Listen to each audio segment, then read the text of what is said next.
So it's been a while since I've done a tour, walkthrough, so to speak, of the homestead. And I also wanted you to meet our newest family member, Buddy. Tell everybody hi. Buddy, look up here. Look up. Yeah, I don't want to kisses right now. I want you to look up. This is Buddy. Buddy is a Applehead Chihuahua that is a little over 2 months old. And he is a mama's boy. And so he's going to walk with us as we go through the tour today. So I'm going to turn this around in a second, but I just want to kind of give you an overview of how things are growing, how things are progressing, and give you a shout out of a couple things that are coming up if you want to register to attend on the website. So give me just a second to turn this around. All right, here we go. So that's the fullness of most of the yard there. I'm going to show you the chickens. They're hanging out here. I've got my greenhouse, a little seating area back there. And then I've also got all this stuff here that I just transplanted. That's my new dragon fruit plant. I've been looking for one of these for a while.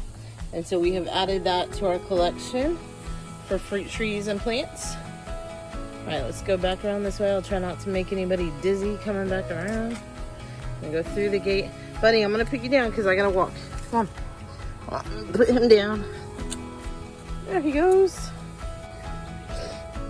All right, so when we come in here, this is the first cucumber that I planted that is really looking nice and starting to trellis up this arch, and it's gonna go all the way across. I've got some tomatoes. I'm actually taking these to a client. They're installing the beds today, so I'm gonna deliver them tomorrow. My elderberry, my blackberry vine is looking glorious, and you can see the blip berries all over. I've got more flowers and berries forming. It's gonna do beautiful. More right down in there. All right, so this is like my mint container tripod. I don't know what you call this, but it's like an A-frame, I guess is what you call. And my mustard seed greens are starting to flower. My Venus flytraps are doing their job. I need to water those today, but they are catching flies. Lemongrass cucumbers, sweet potatoes, wasabi radishes, which are pretty cool. I can't wait to try those and see how they are. Got strawberries here. It's getting about too hot for those though. But yeah, you can see my pitcher plant. All kinds of things growing here. Lettuce. And then this right here. So we had gotten some, actually I'm going to show you and then I'm going to turn this around and talk for a second. So we had a friend of ours that gave us some lion's mane mushroom spawn. And in order to plant it, you needed a log that was less than, oh, you know what, guys? They followed me in here. Now I got to shoo them out. Shoo, shoo, shoo. Oh, girls, you are not supposed to be in here. I guess I left the gate open. Get out. Out, out, out. Crazy girls. Crazy, crazy girls. Anyway, if I leave it open, they will devour everything. So, and then I'd have no garden. So anyway, this log, so in order to put the spore in there and let the mushroom spawn work, the log has to be like fresh, like less than a week old. And it has to be a hardwood. So, of course, pine is in abundance around here and people are cutting down pine trees left and right, but pine is not a hardwood, it's considered a softwood. So we needed something like oak or I think birch, things like that. So this log, my husband saw when he was driving, somebody had cut down the tree and it was a wood that we could use. So 2 days ago, God love him, thank God for husbands, he drilled all these holes, and he hammered the mushroom spawn in here. And then now, tonight, I'm gonna go back with a candle and drip wax. I started to do it this way, but we need to lay it down sideways. And drip wax all on each one of those to seal them in. And then in a few months, we'll have lion's mane mushroom there. So, all right, moving on. So, my other cucumbers, look, my morning glory is starting to trellis up here.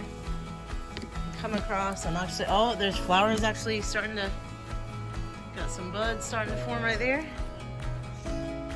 All right, keep moving. My beehive, I took the sugar water off this morning. We've gotten them acclimated. It's about 2 or 3 weeks now they've gotten acclimated. So tomorrow I'm going to go do an actual inspection in there, which that means that I need to carefully, you know, I'll have to get the smoker out and my gear so that I don't get stung, because I mean, I know people do it without it, but I'm not about getting stung. So I'm gonna get my smoker out and kind of check in there and just make sure there's no hive beetles, make sure they're adjusting well. They've been here for a couple weeks now. I see them flying around the garden, the front yard. I see them everywhere. So I think they're acclimating just fine. But I do want to check that tomorrow because it is a new thing for us. We haven't had a beehive before. And so I want to make sure everything's functioning well. All right. So this is the other side of the fence where that cucumber is. And then of course I've got some pretty plants in here that we just like too. There's a bean plant there. My blueberries, my red acre cabbage is doing well. I'm hoping it produces a head soon though, because it's getting really hot and it'll go to bolt if it doesn't. That's my stinging nettle. I need to cut it back, but again, it stings. So I need to have the right gloves on to do that. That's Chinese eggplants, which are a little bit different. They taste like eggplant, but they're like, they get like this long and they're purple and thin.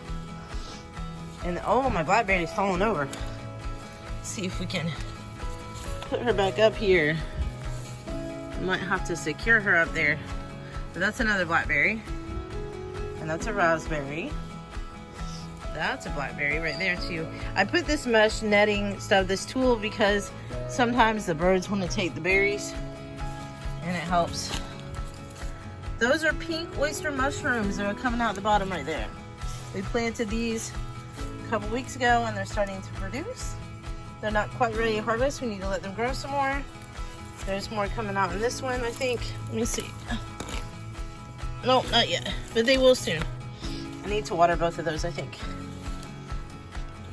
And then these are gonna be wine cap mushrooms back here.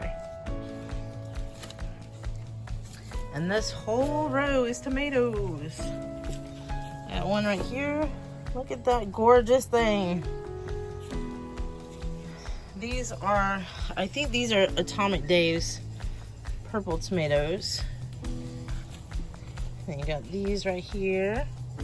They're more like a cherry or vine tomato. Got some more of the pear-like tomatoes. I don't know if this one's producing. No. And then this is a keyhole garden, so I got a beautiful sunflower right there. Another one here.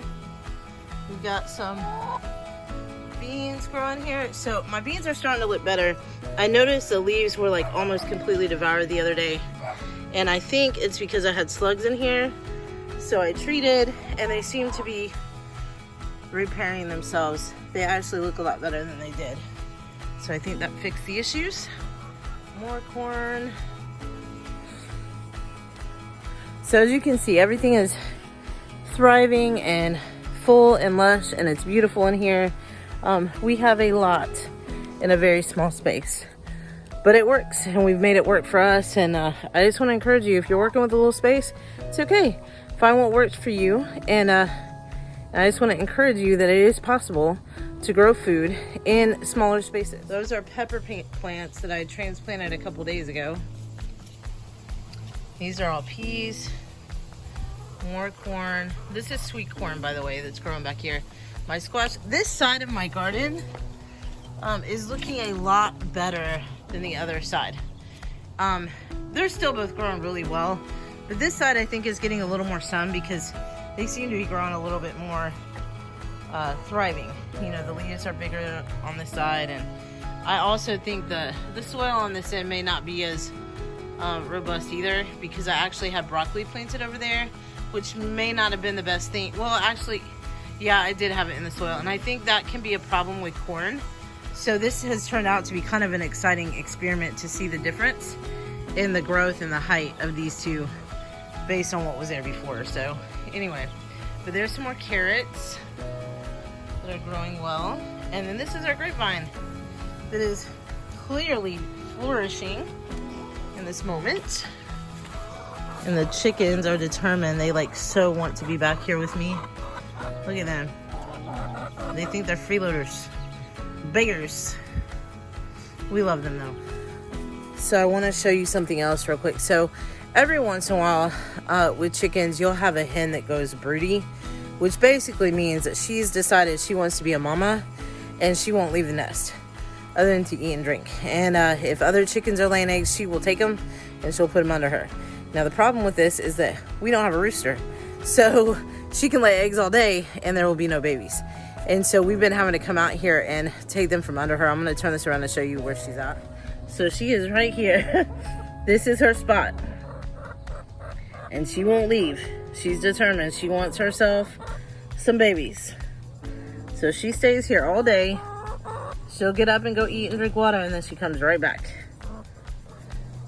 And I got news for her. We don't need no more babies. No more baby chickens. We have plenty, and it is sufficient. So she's going to have to deal with not having hatching babies. All right, so I'm going to make my way back out. And I'm just going to show you the greenhouse real quick and the rabbits and checking on them, and that's it. Buddy, where are you going? Come on. He won't let me get him out of here so I can shut the gate.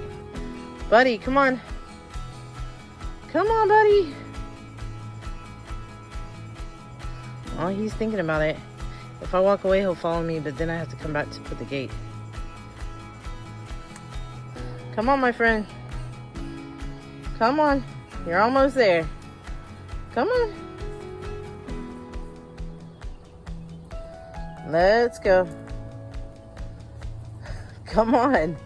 He's so cute, but he's so annoying. Alright, so I made my way back around and I'm in front of the greenhouse, so I'm going to turn this around and I'm going to show you what we do to help make sure our chickens get some greens and whatnot, because clearly if it's green, they eat it. We have no more grass.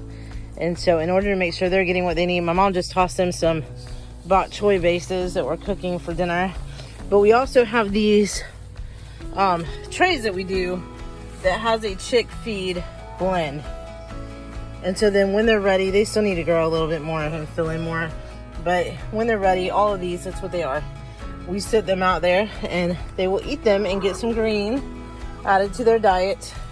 Now these are microgreens, so these are what we are going to cut back and eat.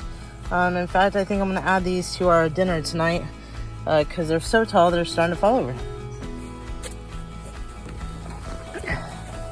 So this is just a little I don't know, like 7 foot by 6 foot greenhouse, I think.